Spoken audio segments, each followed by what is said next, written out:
दोस्तों, आपको इक्विटी चाहिए पर टेंशन नहीं चाहिए, मतलब ग्रोथ भी हो और मार्केट का डर भी कम हो, तो सुन लो। एसबीआई ने एक नया लो वोलेटिलिटी इक्विटी फंड लॉन्च किया है, एसबीआई निफ्टी 100 लो वोलेटिलिटी 30 इंडेक्स फंड। ये फंड इक्विटी में इन्वेस्ट करता है, लेकिन सबसे कम हिलने डुलने वाले 30 स्टॉक्स में। आज जानेंगे क्या ये आपके लिए सही है, क्योंकि देखना और जानना बहुत ज़रूरी है, तभी आप समझ पाएंगे। क्योंकि आज की ये वीडियो जो मैं आप लोगों को समझाऊंगा वो बिल्कुल सिंपल भाषा में समझाऊंगा। किसी भी तरह का कन्फ्यूज़न हो तो आप इसके रिगार्डिंग मुझे कमेंट भी कर सकते हैं।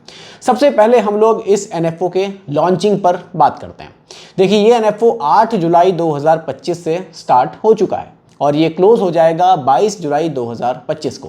अगर आप इन्वेस्टमेंट करना चाहते हैं तो मिनिमम इन्वेस्टमेंट इसमें 5,000 रुपये की रहेगी, और अगर आप एसआईपी करना चाहते हैं तो आप 500 रुपये से भी कर सकते हैं।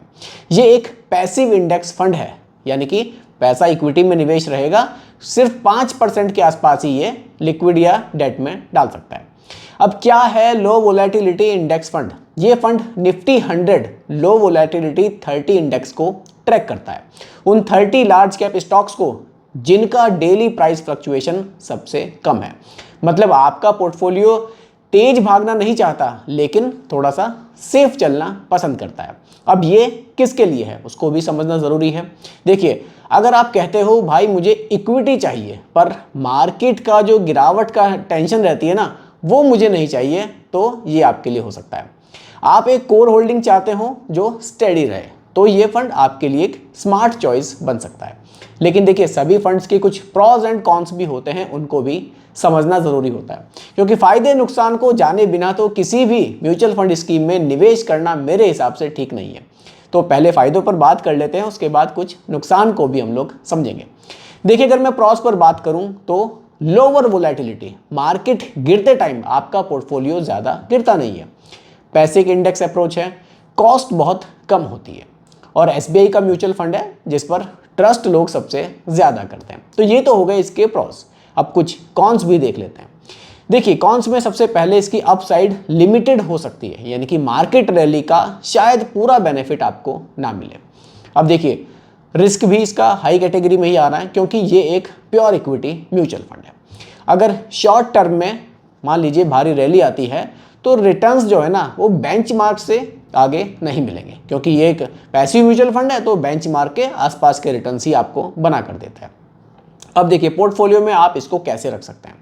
आप इसको अपने होल्डिंग्स में 40% तक भी रख सकते हैं, क्योंकि इसके जो स्टॉक्स हैं वो बहुत शानदार होने वाले हैं। इसके साथ में आप एक मिड कैप या स्मॉल कैप फंड को साथ में लेकर चल सकते हैं, जिससे कि आपका पोर्टफोलियो थोड़ा सा बैलेंस हो जाए। इसमें आप डेट फंड्स, हाइब्रिड फंड्स के साथ भी इसका एक कॉम्बिनेशन बना सकते हैं, ताकि जो रिस्क है आपका वो भी वहाँ मैनेज होता रहे।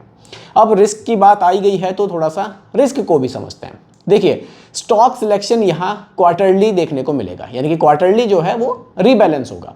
अगर बिग मार्केट क्रैश आता है तो ये फंड स्ट्रेट मार्केट इंडेक्स से थोड़ा सा 15 से 20% कम गिर सकता है, क्योंकि इसके जो होल्डिंग्स हैं, जो स्टॉक्स हैं, वो थोड़े से बढ़िया रहते हैं। देखिए, इसे लॉन्ग टर्म के लिए आप होल्ड करें, कम से कम 3 से 5 साल के लिए, तो ये आपके लिए बढ़िया ऑप्शन हो सकता है। तो दोस्तों, अगर आपको स्टेबल इक्विटी चाहिए जिसमें थोड़ी सी रुकावट के बावजूद ग्रोथ रहे, तो एसबीआई निफ्टी 100 लो वोलेटिलिटी 30 एक अच्छा ऑप्शन यहाँ देखने को मिल रहा है। आप क्या सोचते हैं इस फंड के बारे में? आप भी मुझे कमेंट करके ज़रूर बताइएगा। बाकी रिकमेंडेशन नहीं है, सिर्फ एजुकेशनल पर्पस वीडियो आप लोगों के लिए बनाई गई है। पसंद आई हो लाइक शेयर कीजिएगा, चैनल पर नए हैं सब्सक्राइब कीजिएगा। मिलते हैं जल्दी एक और नई वीडियो के साथ। धन्यवाद।